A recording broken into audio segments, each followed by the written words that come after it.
12 নম্বর জাতীয় সড়কের সার্ভিস রোডে বড় সড় ধস, বিপজ্জনক পরিস্থিতি।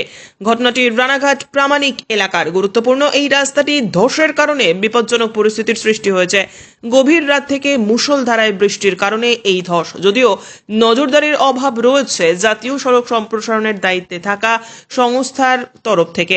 সকাল থেকেই রাস্তায় ধসের কারণে আতঙ্কে নিত্যযাত্রীরা, সাধারণ মানুষও আতঙ্কিত। যদিও নজরদারি নিয়ে উঠছে প্রশ্ন। এই রাস্তায় ঢিল ছোড়া দূরত্বে রানাঘাট থানা, কেন নজরদারি নেই? এই নিয়ে বারবার প্রশ্ন উঠছে প্রশাসনের ভূমিকা নিয়েও। যদিও নজরদারি নিয়ে উঠছে প্রশ্ন, তবে বৃহস্পতিবার সকাল থেকে একইভাবে অঝোরে বৃষ্টি হওয়ার কারণে পরিস্থিতি আরও জটিল হওয়ার সম্ভাবনা রয়েছে। এই মুহূর্তে রাস্তা সম্প্রসারণের কাজ শুরু না হলে আরো বড়সড় বিপজ্জনক পরিস্থিতি সৃষ্টি হতে পারে বলে অনুমান করা হচ্ছে। রাস্তাটা তো সবে তৈরি হলো, এখনো গার্ডওয়াল দেয়নি।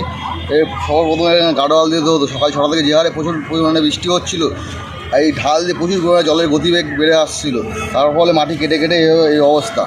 এখান থেকে যাত্রীবহন বাস যায়, অটো যায়, টোটো যায়, যখন তখন পাল্টি হয়ে দুর্ঘটনা ঘটতে পারে। হাইরোড কর্তৃপক্ষকে অনুরোধ জানা যায় কোনো পদক্ষেপ এখন নিতে। কখন ঘটেছে ঘটনাটা? সকাল 6টা সাড়ে 6টা থেকে বৃষ্টি হচ্ছিলো, প্রচুর বৃষ্টি হচ্ছিলো। বৃষ্টির সময় এই ঘটনাটি ঘটে। কি চাইছেন? আমরা চাইছি আসুকের কোনো প্রতিক্রিয়া করুক, দেখুক। গার্ডওয়ালটা অবশ্যই দেখা দরকার। আর যখন তখন যাত্রীবহন বাস যায়, আর যখন তখন পাল্টি হয়ে যেতে পারে। ব্যুরো রিপোর্ট, উত্তরের প্রহরী।